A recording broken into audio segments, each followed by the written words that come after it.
Derrière Rail, Bokabo, commune d'Abobo, ce mardi 18 mai 2021, de fines pluies. Les populations de ce quartier, identifiées comme zone à risque pendant la saison des pluies, vaquent paisiblement à leurs occupations. Malgré les messages de sensibilisation de la Sodexam, société d'exploitation, de développement aéroportuaire, aéronautique, météo, qui invite ces populations à quitter ces zones à risque, le constat est clair. On note une forte présence des habitants sur ce site. En bas là, souvent qu'il pleut là, ça rentre dans la maison des gens.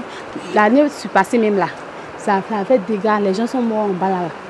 Donc en tout cas ça me dérange. Avec la pluie qui arrive vraiment, c'est pas très prudent. Pour ceux qui sont en bas vraiment, moi je crains pour eux.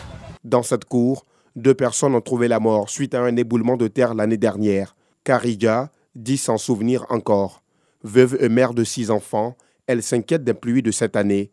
Quand il pleut là, vraiment on souffre, on ne dort pas ici. Cette année-là, à faire des pluies, on dit que ça va faire des dégâts. Mais nous, on est auprès des trous. Mais s'il pleut vraiment là, on ne sait pas où on va partir. Le vieux est décédé, ça vaut des années maintenant. Maintenant, c'est moi qui prends charge de la famille. Aké-Kouabafon, autre quartier, toujours dans la commune d'Abobo. Ici, les populations s'inquiètent de leur sort en ce début de saison des pluies. À chaque fois de pluie, personne ne peut sortir. Le quartier est envahi par la pluie. On a peur.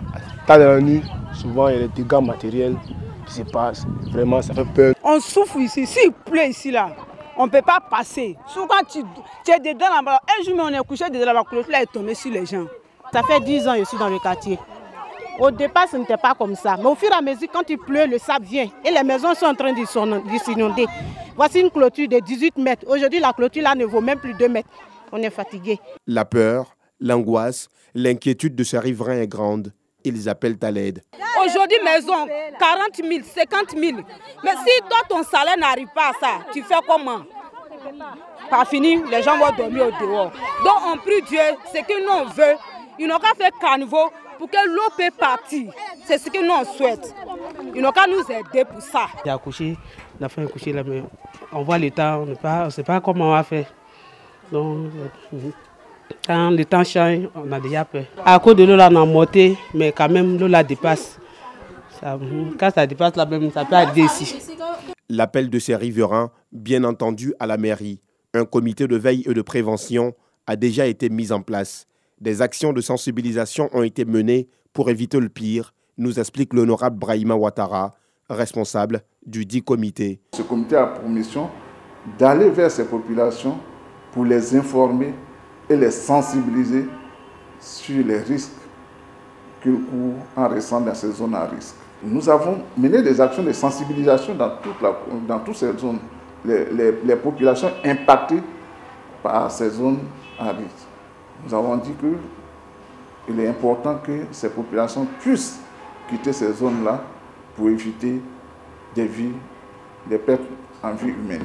Selon Brahima Ouattara, 21 zones à risque ont été identifiées dans la commune, une occasion pour lui d'exhorter ses populations à plus de vigilance.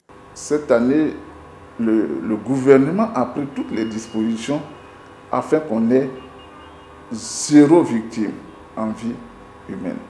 Pour cela, nous leur ordonnons, nous les exhortons à quitter ces zones à risque parce que nous savons que ce sont des bassins d'orage. Un bassin d'orage, c'est des points bas qu'on appelle des talwegs, où c'est des rétentions d'eau. Les autorités communales l'assurent. La campagne de sensibilisation va se poursuivre afin d'éviter que le pire se produise cette année. Ces enfants des quartiers visités qui ignorent encore le danger qui les guette se réjouissent, eux, de notre passage.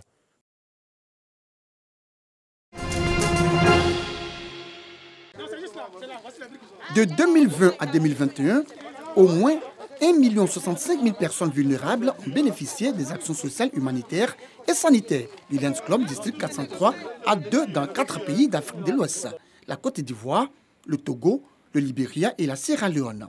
Parmi ces personnes, on enregistre 53 400 malades de la drépanocytose et 67 200 malades du paludisme. Plus de 2170 activités sociales réalisées ont également permis à de milliers de personnes de bénéficier de l'eau potable, d'un environnement sain, de la latrines scolaires et de la réhabilitation d'écoles et de centres de santé. Des projets socio-économiques qui seront amplifiés d'ici 2022 selon Elisabeth Atobra Eounou, gouverneur du Lions Club, district 403 à 2, nouvellement élu pour le mandat 2021-2022. Je voudrais, tout au long de mon mandat, développer la santé mère-enfant et la toxicomanie pour les jeunes.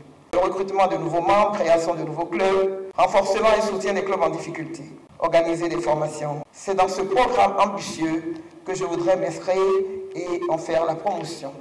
Le Lions Club district 403 à 2 dispose de 80 clubs Lions répartis en Côte d'Ivoire, au Togo, au Libéria et en Sierra Leone. Les bénévoles de ces clubs Lions font beaucoup d'espoir dans le renouvellement des instances. Elle a souhaité pouvoir remobiliser les clubs en difficulté. On n'en est pas un, mais ce serait déjà bon.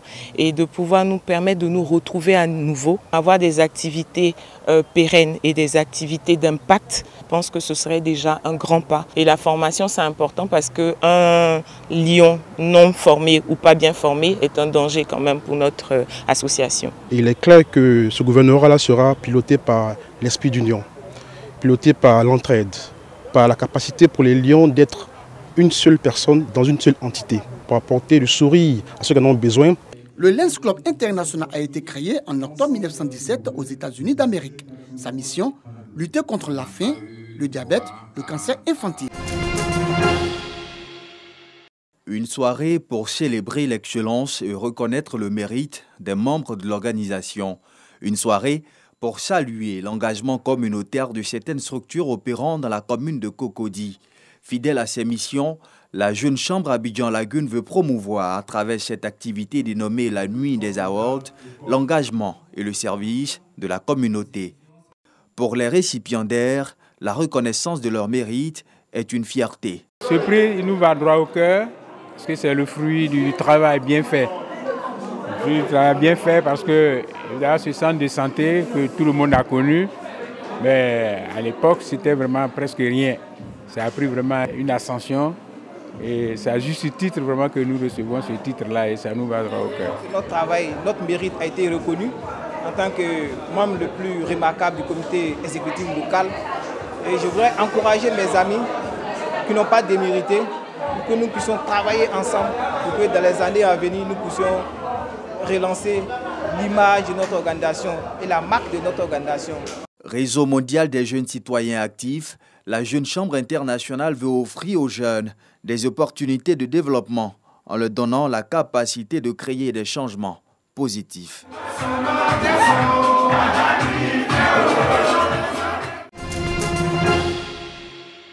La mosquée Salam du Plateau a abrité samedi la cérémonie de dédicace de l'œuvre Cheikh Boakari Fofana, un homme, une vision, une œuvre. Une cérémonie de dédicace chargée d'émotions, tant le souvenir du Cheikh Haïma Boakari Fofana est encore vivace dans les esprits et dans les cœurs. Et pour se remémorer les œuvres de l'homme, la cérémonie commence par un slam en hommage au guide. Cheikhoul Haïma, le pas posé en 2006 sur l'esplanade de l'aéroport d'Abidjan était une bouffée d'oxygène et un chapelet d'espoir pour la communauté musulmane en Côte d'Ivoire. Cheikh Boakari Fofana, un homme, une vision, une œuvre. Le livre écrit par Aliou Touré et paru aux éditions Al-Hikma revient sur l'enfance de l'imam Fofana, son combat pour le réformisme de l'islam en Côte d'Ivoire et son apport dans le renforcement du dialogue interreligieux. C'est une œuvre biographique qui retrace la vie, les combats, les actions et la lutte de Cheikh Boakari Fofana pour la promotion de l'islam en Côte d'Ivoire, en Afrique de l'Ouest et dans le monde entier. En dépit des difficultés qui ont été dressées sur son chemin, le Cheikh Boakari Fofana va finir par imposer respect à ses détracteurs, tout en confortant l'estime de ses soutiens en raison des résultats probants qu'il engrangera dans sa lutte pour l'avancée de l'islam. La cérémonie de dédicace de l'œuvre a été aussi l'occasion pour les fidèles compagnons du défunt guide de lui rendre hommage à travers des témoignages.